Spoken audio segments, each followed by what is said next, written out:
Help me reach 5,000 subscribers. Support the video with a like and leave your thoughts in the comments. I read everyone. Thank you. She was sitting at the kitchen island, scrolling on her phone like the screen owed her rent. I put the plates on the counter and tried the normal line first. Hey, you've been quiet all week. What's going on? Lydia didn't look up. I'm fine. Okay, what's wrong then? Nothing. Don't start. I'm not starting. I'm asking. She flicked her eyes past me to the sink. We're good. You're overthinking. That was day 7 of the same script. Cold voice, eyes glazed, no questions about my day, no touch, no plans. The lights were on in the house, but I wasn't in it. I rinsed my plate, set it in the rack, and made one more try. If you're upset, we can fix it. But not if I'm the only one in the conversation. Mark, she cut me off. I said I'm fine. If I'd known where it was headed, I would have moved faster the first day. But it's funny how adults give people rope. We assume they'll tie a knot and pull themselves in. Some people just use it to measure the distance to the door. I checked the clock, grabbed my keys, and canceled our usual Thursday us night on the shared calendar. No fight, no speech. I just removed myself from a ritual she clearly didn't value. What are you doing? She asked without looking up. Skipping the part where I sit here guessing. I replied, I'll be back later. I left the house without a door slam. A smooth exit tells the truth louder than a loud one ever could. Friday morning, I set my coffee on the workbench in the garage and called Mike. He's a contractor with a great laugh and 2 divorces behind him. He picks up quick. Brother, you sound like a man who needs air, he said. Got a table open at Murphy's tonight. I asked. Always for you. Your wife coming? Nope. She's busy being fine. I'm done playing therapist. Mike whistled. You sure you want to play that card? Not a card. A boundary, I answered. New rule. I'm not available for no-effort silence. I'll be at the bar at 7, then pool at 8. Saturday I'm bowling. Sunday I'm fishing. She can check my calendar like I check hers. He chuckled. That sounds like oxygen. It is. And I'm splitting some finances today. Personal account for my truck, tools, and food. She can handle her yoga classes and subscriptions. I'm not her autopay. That'll get a reaction. Good, I said. Cause and effect. I moved the house budget into a joint account with deposits scheduled and set alerts. My card stayed. Hers stayed, but the extras were off me. No speeches. Just adult logistics. When you stop rewarding fog, it tends to thin out. That night, Murphy's smelled like fried food and old stories. Mike introduced me to Don from the bowling league and a woman I hadn't met, Hannah. Dark hair in a low ponytail, simple sweater, ringless left hand, steady eyes. Not flashy. Grounded. Mike tapped the bar with 2 fingers. Hannah does logistics for a warehouse up by the river. Smarter than all of us. She smiled. Low bar. Fair, I said. You bowl. Terribly. I'm here for the nachos and to make fun of men who take practice swings with pool cues. That's a public service. We played doubles in pool, Mike and Hannah against me and Don. Between shots, she asked precise questions. Your calendar rule. That new? She asked, leaning on the tall table. Today, I replied. I don't chase adults into conversations. And the money split. Also today, if you want to direct my time and my wallet, you start with respect. No respect, no extra. That'll either fix things or end them, she said. Exactly. Mike lined up a shot. He's finally speaking fluent adult. Hannah grinned. Or fluent fed up. Both can be true. I shot back. We closed the bar on a joke about Don's form. It wasn't flirting. It was relief. Someone heard me without judging me for noticing disrespect. I drove home calm, not guilty. The garage light washed the driveway. Inside, Lydia sat on the couch with the show running. You didn't answer my text, she said without pausing the episode. I saw it. It was a thumbs up emoji. So it wasn't a question, I replied. Do you want something? She exhaled. We should go to my sister's Sunday. Not happening, I said. I'm fishing Sunday. Check the calendar. If you want to plan ahead, I'm open. But I'm not holding space for maybe. She tilted her head with that smirk that used to be playful. You're being dramatic. I'm being clear, I answered. There's a difference. She didn't fight. She didn't apologize. She just turned up the volume a notch. That's how you know the conversation isn't with you. It's with her idea of control. Saturday morning, I was changing a wiper blade when the back door opened. Lydia stepped out with 2 mugs. I made coffee, she said, setting one next to the tool tray. Small olive branch. First in a week. Thanks, I said. You okay? I've been stressed with work, she said. Didn't mean to be cold. I believe you're stressed, I replied. I also think we set a bad pattern. If you need space, say it. If you need help, ask. Silence isn't an option.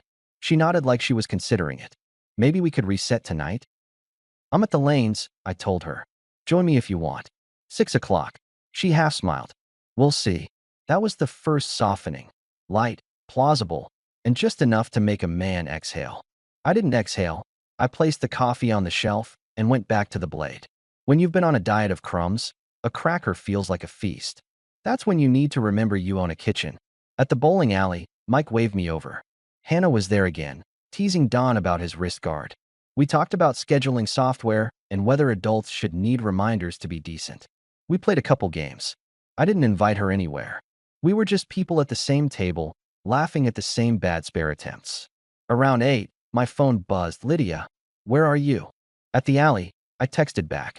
I told you at breakfast. No response. Normal. Sunday morning, Lydia puttered around the kitchen like nothing had happened, and then, out of nowhere, set a plate with eggs and toast in front of me.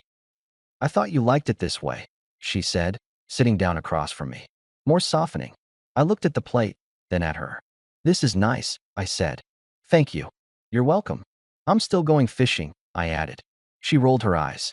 Of course you are. And the calendar isn't a suggestion. I heard you.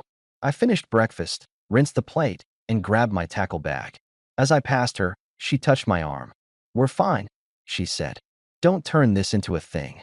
It is a thing, I replied. And you don't get to define it alone. Her hand dropped. She didn't argue.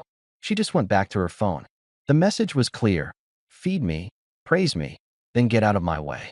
The reset had a price tag, compliance. I paid with thanks and kept my day. Monday afternoon, during a team meeting, my phone lit with a group chat ping. Lydia had posted a meme in our neighborhood thread about men and their midlife hobbies, tagging me with a bowling ball emoji. I stared at it for a second. People chuckled with the little laughter icons. That right there was a line. I replied in the thread. Let's keep jokes about each other off public boards. If you want to tease me, do it to my face. If you have a problem, tell me directly. The thread went silent. 2 neighbors reacted with a thumbs up. Lydia didn't reply. 5 minutes later, she texted me privately. Seriously? Seriously, I wrote back. Public disrespect gets a public boundary. Do we have a problem? Calm down. Not upset, I replied. Just done with being a punchline. She didn't answer. That night, she was brittle and performative. She took a call on speaker about a charity committee, dropped my name as unavailable because he's on his new sports tour, and looked at me like she expected a reaction. I didn't give her one. Instead, I took initiative number 2. I moved to the guest room. No speech, no drama. I put my gym bag and laptop on the dresser and set my alarm for early. She watched from the hallway. What are you doing? She asked. Sleeping where I'm not resented. I replied. That's ridiculous. Maybe, but it's quiet. She huffed and walked away. 10 minutes later, she returned with a blanket like she was going to soften again. You don't have to be extreme, she said. We can share a bed and not talk about this tonight. I don't share a bed with a roommate. I answered, setting the blanket on the chair. When we're a team again, I'll be back. She stared at me like I'd spoken a foreign language, or like I'd said the part she thought I'd never say out loud. Tuesday, after work, I met Mike and Don at a small place downtown that had good burgers and no TVs, calm after a noisy day. Hannah was there with a friend from her warehouse. We took a high top in the corner. The talk was work, weather, and bowling scores. No gossip. I wasn't hiding. I was living. Hannah slid a glass of water toward me. You look rested. Guest room is a miracle, I said. She smirked.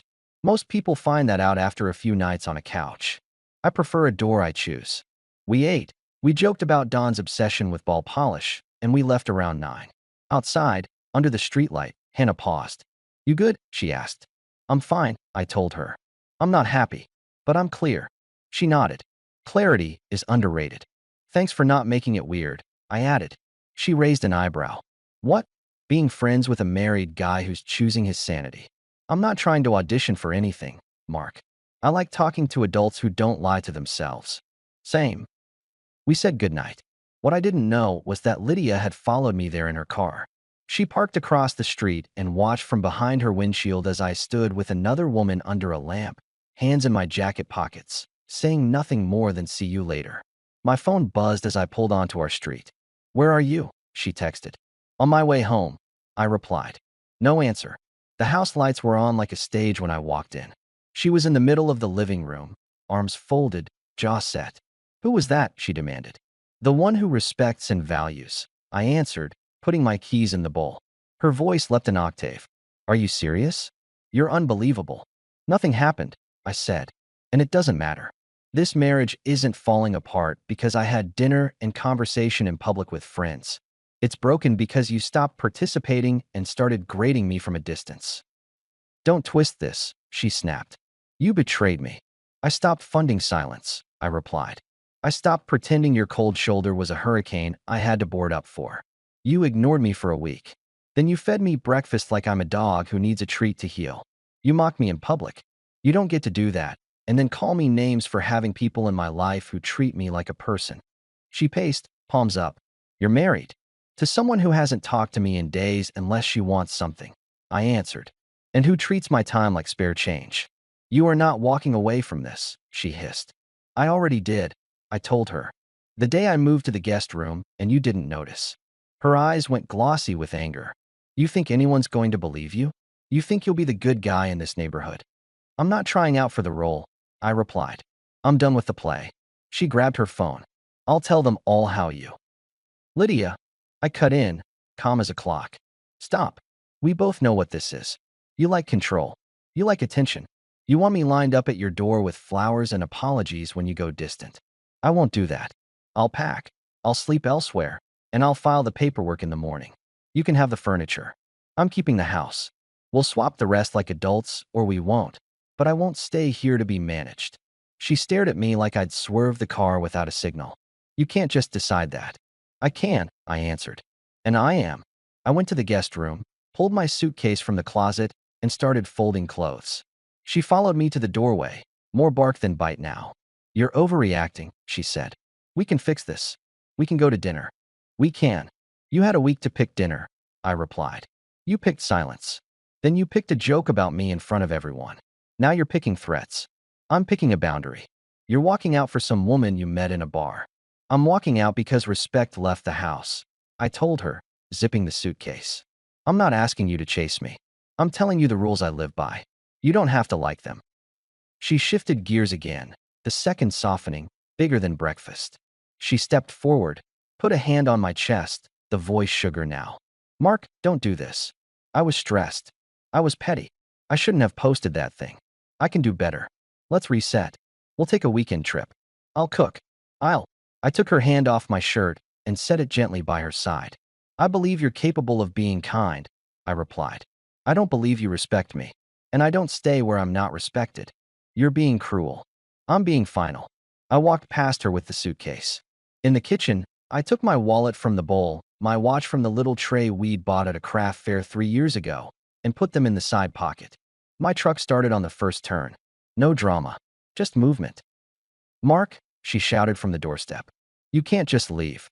"I just did," I said through the open window. "Keys are on the hook. I'll text you about logistics tomorrow. Don't be here when I come back to pack the rest." I drove to my spare room and slept like a man who handed a problem back to the person who owned it. I woke at 6.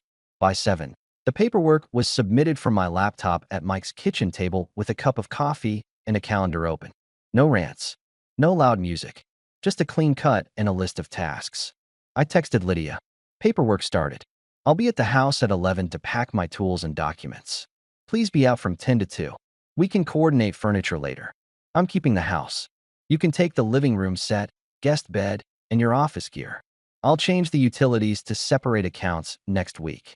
She didn't answer. That was fine. Silence had finally found its proper job, staying out of the way while adults did work. I drove to a small diner near the warehouse district. Hannah was at a corner booth with a notebook. She looked up, took one look at me, and closed the cover. "You look different," she said. "I made a decision. I figured as much. I left last night," I told her. "This morning, I filed the paperwork. I'm not here to make you part of anything messy. I'm just telling you I'm done living with disrespect. And I wanted to thank you for being normal while I remembered what that looks like. She studied me for a second. I didn't know if I should text you last night. I saw your wife's car outside the restaurant. She was across the street.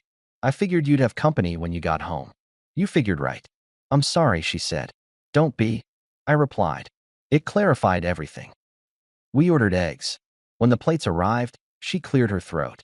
I should put this out there, she said. I like you. Not because you're leaving something. Because of how you leave it. No trash talk. No drama. You act. That's rare.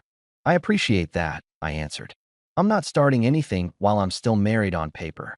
When this is final, if you still feel the same, I'll ask you to dinner properly. Hannah smiled in a way that wasn't coy. It was simple and sure. I'll still feel the same, she said. Good to know. We ate without hurry. No gushing. Just two adults who understood time and cost. I paid for my plate. She paid for hers. I like clean lines.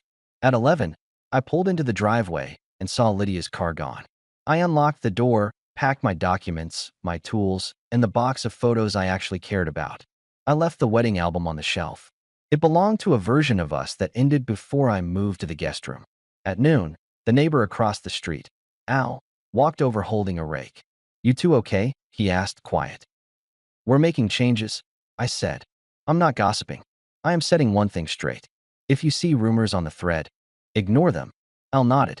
You were decent about that post the other day. A man's allowed to say enough. Thanks, I replied. At 1, I put a set of keys in a plain envelope with a note. Use these only to move your things.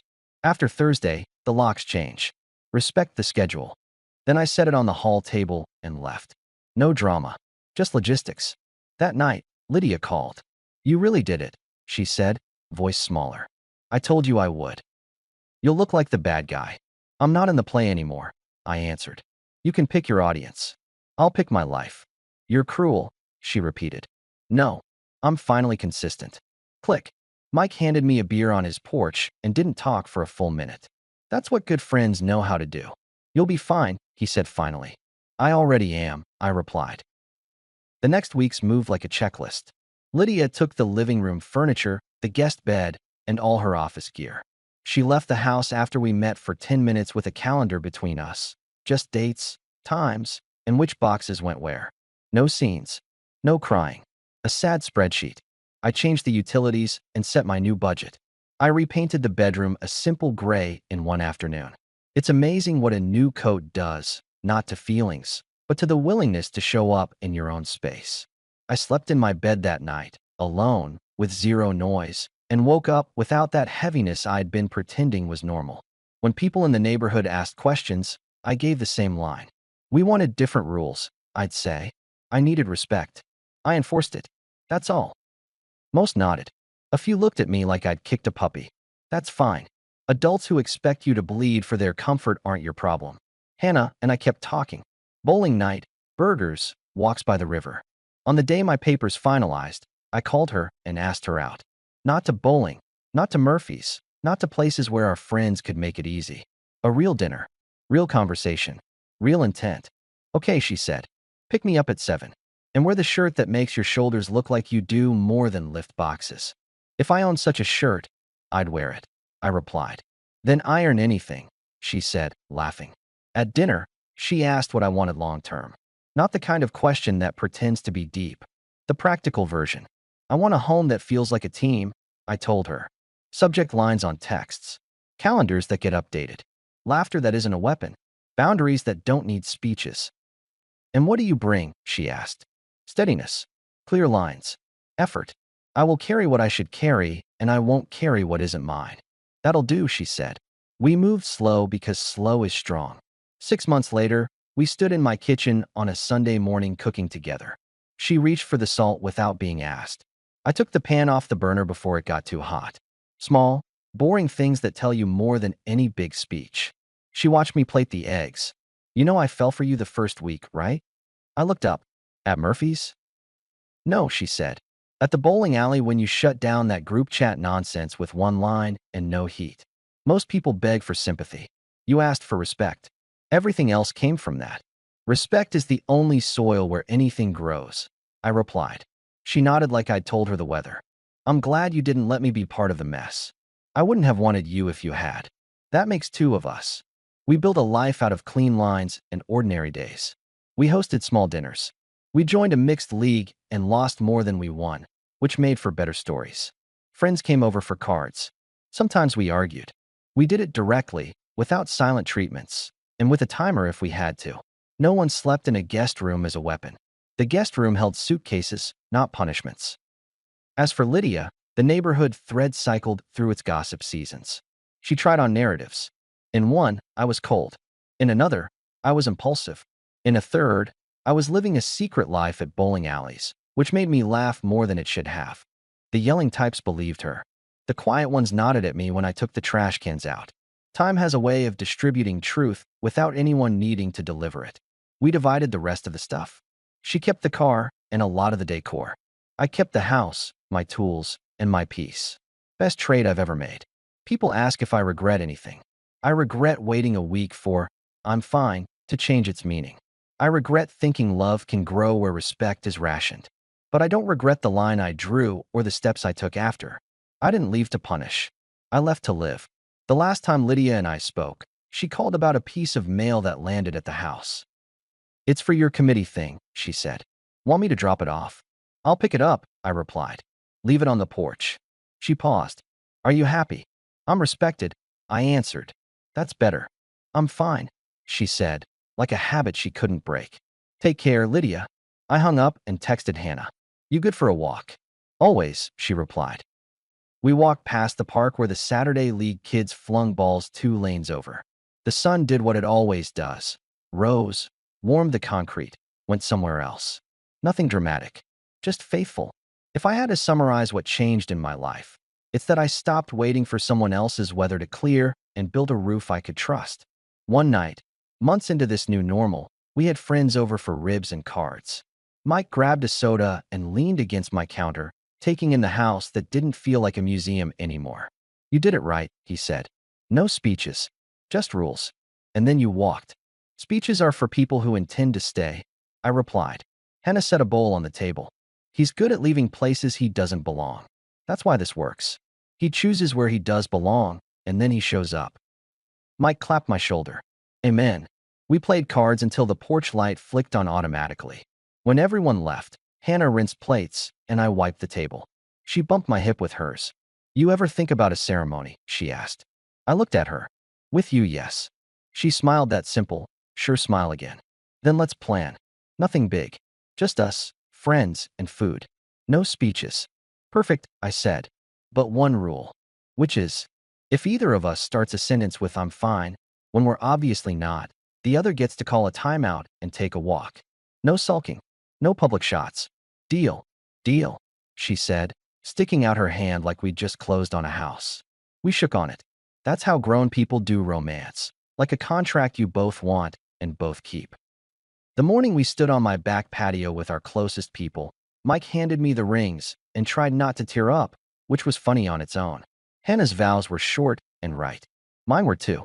We promised respect out loud, not just love, because love without respect is a house with no studs. It looks like something until you lean on it. A week later, I mowed the lawn of the home I kept, with a woman who chose it with me, not for me. Lydia's name came up less with every month.